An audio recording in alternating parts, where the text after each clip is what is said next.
Ini juga penting teman-teman. Ternyata ya, kalau kita mau, kan orang bercanda teh pengen semangat lagi nih, biar nggak bosen. Bercanda mah untuk menghilangkan sedih, bercanda mah untuk menghilangkan stres, bercanda supaya dapat energi baru kan. Ternyata ada yang lebih efektif daripada bercanda kalau kita pengen semangat lagi. Kalau kita pengen survive dari sebuah masalah, ada yang lebih efektif daripada bercanda. Walaupun bercanda itu boleh. Apa yang lebih efektif? Menangis. Menangis itu, menitikkan air mata itu lebih powerful daripada tertawa.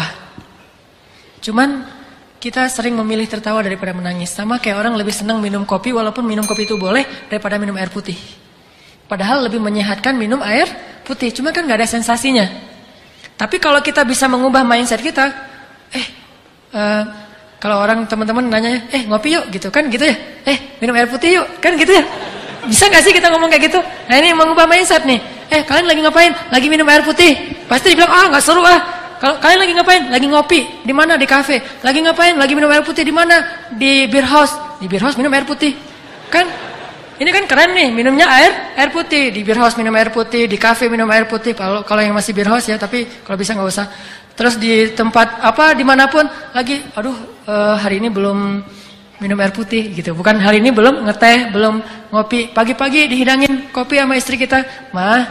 Papa mah sekarang udah nggak minum kopi. Papa mah malamnya menangis, siangnya minum air putih kan gitu ya.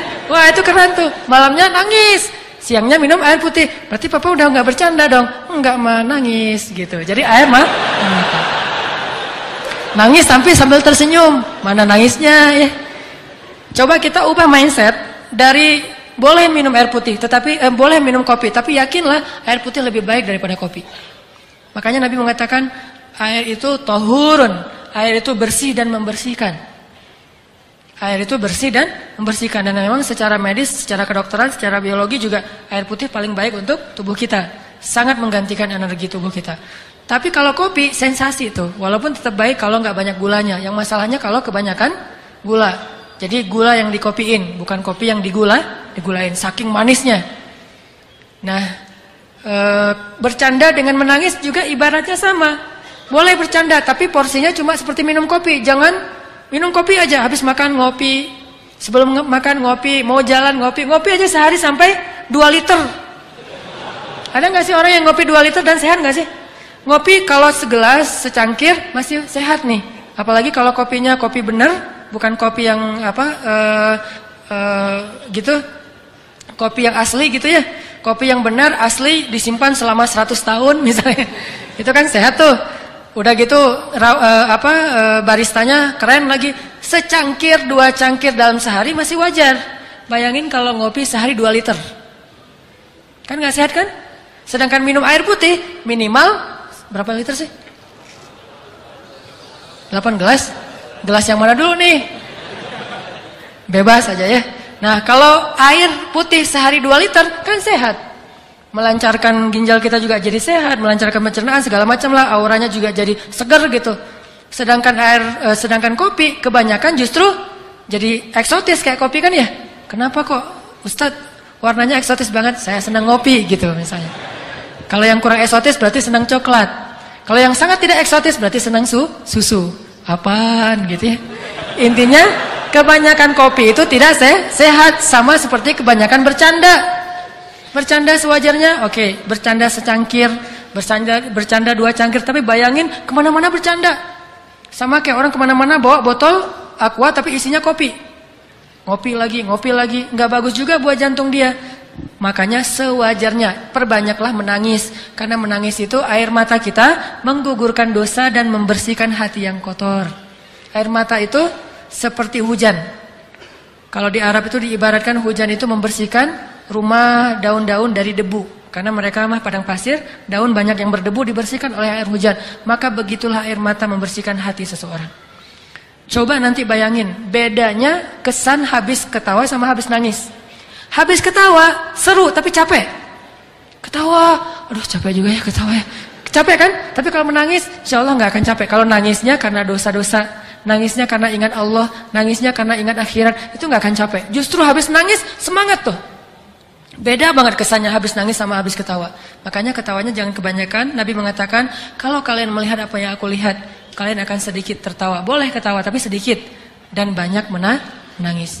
Makanya kalau teman-teman belajar, saya juga lagi belajar nih. Lagi galau, nangis. Gak apa-apa, nangisnya tapi bukan karena masalah itu. Karena ya Allah, ingat dosa-dosa, ingat akhirat. Baca ayat-ayat tentang la uqsimu biyaumil qiyamah wa la uqsimu bin nafsil lawwamah. Kita baca ayat itu, kita renungin, nanti saya pada hari itu gimana ya nasib saya? Coba bayangin nasib kita ketika bangkit dari kubur, kita jadi apa tuh? Ketika bisa menangis, berarti mata kita termasuk mata yang diberkahi. Justru salah satu di antara bukti seseorang itu jauh dari Allah, dia matanya menjadi beku, tidak pernah bisa menangis. Dan setelah menangis, pasti kesannya berbeda ketimbang setelah ketawa. Makanya kalau disuruh milih, banyakan mana? Banyakan nangis deh. Tapi kenyataannya kita dalam sehari lebih banyak tertawa, hampir tidak pernah menangis. Tunggu nangis kalau udah banyak masalah banget baru nangis. Dan kita waktu itu akan ngelihat, ketika kita banyak menangis, kita doanya lebih khusyuk, sholatnya lebih khusyuk, ngajinya lebih banyak kan ya, energinya nambah kalau kita nangis, kayak dicas gitu. Sedangkan kalau ketawa jadi males. Sampai Nabi mengatakan kebanyakan ketawa itu bisa mematikan rasa di hati kita, gak bisa lagi mendengar kebaikan. Orang kalau udah ketawa terus dinasihatin, pasti dia nolak, bantah tuh. Makanya jangan kebanyakan ketawa, boleh tapi jangan kebanyakan. Itulah teman-teman fikih ketawa. Bagaimana kita menjadikan ketawa kita berpahala, menjadikan ketawa kita itu hadiah buat teman kita, menjadikan ketawa kita itu ikut sunnah, menjadikan ketawa kita itu benar-benar penyegaran tetapi tidak berlebihan, dan hindari ketawa-ketawa yang syubhat, dusta, ketawa yang jahil, ketawanya nyeleneh, hindari itu. Dan jangan juga terlalu banyak sehingga kita tetap bisa menangis di malam hari. Jadi kalau kita udah ketawa, tiba-tiba disuruh nangis agak susah. Saya kurang bisa ya langsung membalikan kondisi dari habis ketawa nangis, susah. Kecuali ketawa, nangis, kenapa ketawa kok nangis? Mati lampu. Lagi film, lagi bola gitu seru, tiba-tiba mati lampu kan nangis ya. Karena mau gol gak jadi gara-gara bukan gak jadi gol, gak jadi ngelihat gara-gara mati lampu. Itu mungkin bisa, tapi bukan nangis karena Allah. Tangisi dosa-dosa, maka bergugurlah dosa itu. Tapi kalau kita mentertawakan dosa, maka bertambah dosa kita. Tangisi kesia-siaan hidup kita, karena ketawa juga bisa membuat hidup kita banyak sia-sia. Jangan banyak ketawa, tapi boleh banyaklah menangis. Cari teman yang bisa buat kita menangis, karena teman yang bisa buat kita ketawa itu udah banyak. Teman yang sehari-hari bisa bikin kita ketawa udah banyak. Yang sedikit itu teman yang bisa bikin kita menangis. Cari itu juga biar balance tadi tuh.